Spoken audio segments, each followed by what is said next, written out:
right, we are back, folks. We are back, and Dillon is here. Finally, Dillon's here. He hung up on us. He tried to get rid of us. No, well, I did hang up on you, but it's for good reason.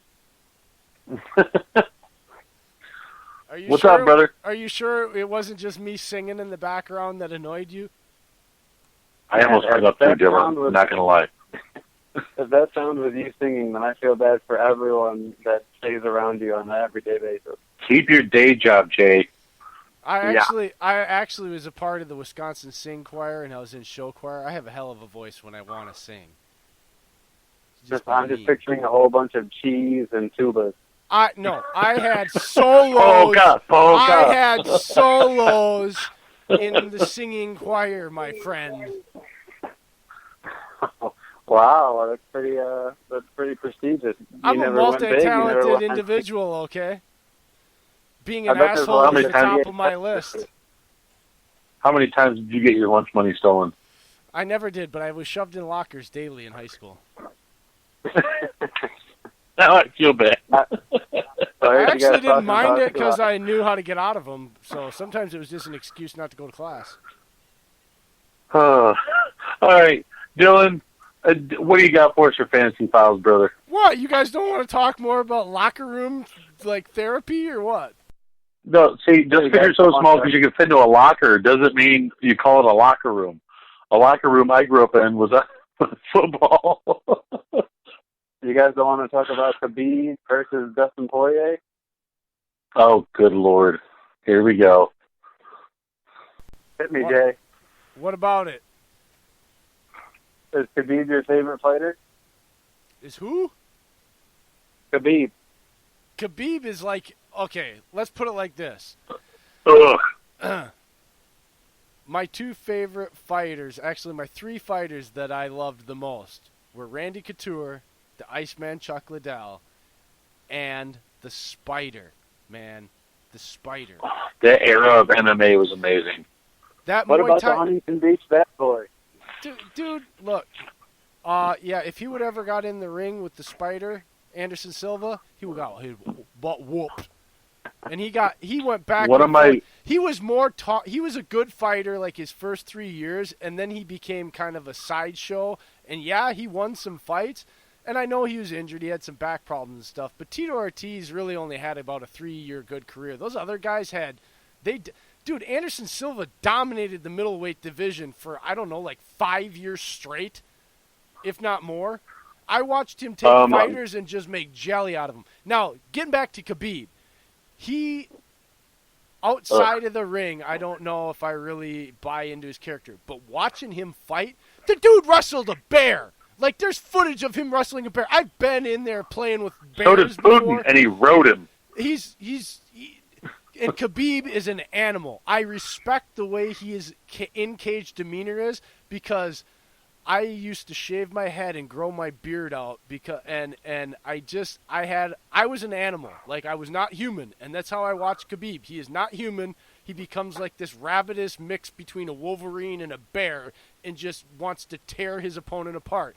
I respect the hell out of that when I watch him. And is he a good fighter? Well, let's see. He can stand up. He might not be the best stand-up fighter, but he can do it. He's got knockout power both hands. Do you want to get him on the ground? Well, he's good at jiu-jitsu. He's excellent at wrestling. Like, he doesn't have any holes, and he wants to eat you. Like, when you have two fighters of equal caliber, do you know who's going to win? The one that wants to eat the other one. And that's him. And that's what makes him, like, just so damn good right now. I don't watch a lot of fights, but, he's fun to watch, man. I got off in a rabbit hole, but he is fun to watch because he's just psycho in the cage. You're good. I don't see him losing. It's going to take some kind of Masvidal, a split-second knee to the head to beat that guy, because once he grabs you, it's over from there. One of my two favorite fighters are coming up in a fight. It's Masvidal and Diaz.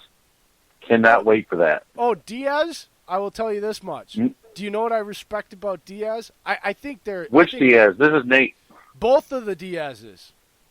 Yeah, the brothers are both good. They're both pricks. Nate is better than his older brother, Nick. He definitely is. Nate is more well-rounded. Yeah. But they're both real, like, arrogant pricks, like, personality-wise. Don't know if I could hang out with them. But you know what? Nate, dude, you know how hard it is to get beat up the way he's gotten beat up in fights and still have the energy and drive to go do that? Like, I'm not kidding. Like, you are sore for weeks after some of the way punishment he's took. Like, those 2 fights he had with McGregor, dude, that was a month healing time. Amazing. Trust me. He woke up in facial pain for a month. And, like, oh my God, dude. Like, I respect, because before I actually knew how to defend myself, that's exactly how I fought. I always looked worse than the other guy. Even if I won the fight, I always looked worse than he did. Well, that's what the dude's like a machine. Damn it, Dillon, you rabbit hole Jay. Look, I don't watch a lot. I don't watch a lot of MMA anymore. I watch highlights and I know some fighters and stuff because it gets me riled up and it makes me want to go back and train and do a cage, and I can't get into that stuff anymore. So I try to stay away from it. But, dude, yeah, there's not a lot of fighters that I respect because every time I seem to turn it on, I watch guys making $50,000 whether they lose or not and getting choked out and tapping out to standing guillotine chokes that 3-year-olds in a white belt in Brazil and jiu-jitsu are getting taught not to tap out to. It makes me sick. So there's not a lot of fighters I'm real impressed with out there in the professional ranks as far as in the UFC. But there's a handful that are absolute treasures to the sport and epitomize it.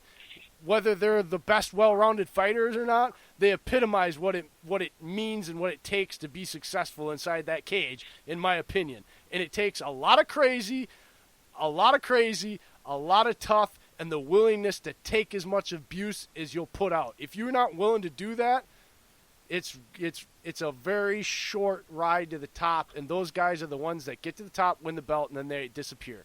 The ones that you know that stay up there and win it, those are the ones that you know have those 3 traits in them. That's that's the rabbit hole you can take me down there. Hey, breaking news real guys quick. This just broke on Jalen Ramsey.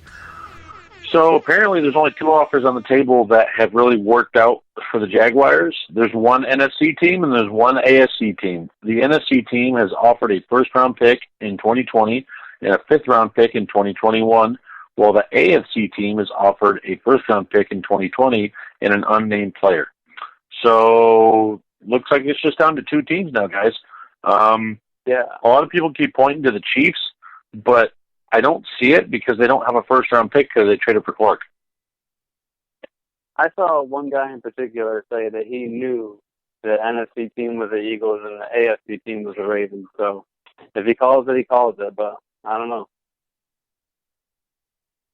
I mean, it might be. Howie's always in the talk of everything. I swear. He's like that dirty loan shark you don't talk to and you end up talking to at the last second, and you do a dirty, dirty deal. I mean, it wasn't anyone who was verified. It wasn't anyone who was, like, high-ranking amongst, NFL people. So I just take that for what you will. I won't. It has to be like Adam Schefter, Ian Rappaport. It has to be at least a blue check mark by its name, at least. Not. If the Chiefs aren't making an honest effort with the Patriots acquiring Antonio Brown, then that's a shame because obviously, I mean, most people feel like it's going to be those 2 teams in the AFC Championship game, especially now with Big Ben being out for the season. So I feel like it's those 2 in a race to the end. And I mean, the Chiefs, we already seen the Patriots make their first move with signing AB. So the Chiefs got to counter and do this Ramsey trade. Well, I mean, I've seen a lot of Packer fans out there be like, oh, yeah, good, let's do it. And I'm like, no, we already got Jair and King. We don't need Ramsey. If we did, we'd have to give up 2 firsts. No. I'm sorry, I don't see Ramsey as the premier corner that everybody thought he was. No, not for that type of trade. That's a Khalil Mack and Laramie Tunsil trade. I've watched that kid run his mouth and week after week in back-to-back games, 2 or 3 in a row, get just torched. Get torched way more than he makes big plays and still talk and talk and talk. The kid somebody needs to sit down with this young man because he's got enough talent. It's not that he doesn't have enough talent or that he's not a good enough player. His mental aspect to him he's not consistent. And at this point in his career, he's not a premier corner to me, and he's not worth a first round pick. He's not worth it. He freelances way too much. He's already why does he want out of there? Because he wants to play a certain way. To me, when a player wants to play a certain way, that means that they're not open to coaching. They're not a team player. They're not trying to grow as a player. And to me, when you have those traits, you're just always going to be a really talented player that's never great. And that's what Ramsey is to this point to me. He's a really talented player that ain't never going to be great because of his attitude. And I don't think it's going to change anytime soon. I would not trade for that type of capital with the player that, at this point of what he's shown me in his first 3-4 years. Sorry. I think he's basically taking a page out of Antonio Brown's book, just on the defensive side of the ball. I mean, he knows the Jaguars are not going to win this year, so he's doing what he can to get out of that situation. I mean, if he lands, don't insult the Minshew. You know the Jaguars are not going to make the playoffs this year, so. With the house that he wore off the plane Sunday, I can't not back that. You got to think he wants to land with a team like the Chiefs that have playoff aspirations and wind up with a winning team rather than in this losing situation from week to week. That's so frustrating. And I will say this: he does talk a lot of trash. He's been in some weird situations throughout his career. But today's press conference was pretty mature. I mean, he was very reserved. I was watching it right along with you. He was being very supportive of his teammates, and he wouldn't say anything negative about Doug Marrone or the front office, so that was interesting. 2 years ago, he would have cussed out the whole organization. Yeah, trash. Everyone's trash. Do you know what that is, guys? Do you know as a parent, Dave, you should know what this is. This is my I don't know. My wife calls me the fourth child, so I don't know. Well, my wife calls me her only child sometimes, so whatever.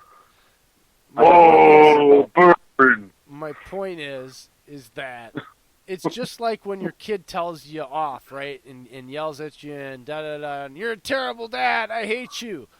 And then, like, the next day they wake up and realize they need you for something. So then they butter you up. That's all that was. You really think I buy that that's Jalen Ramsey? Nah, Jalen Ramsey is still the kid that the day before was getting into it with his coach, throwing a fit and asking for a trade the next morning.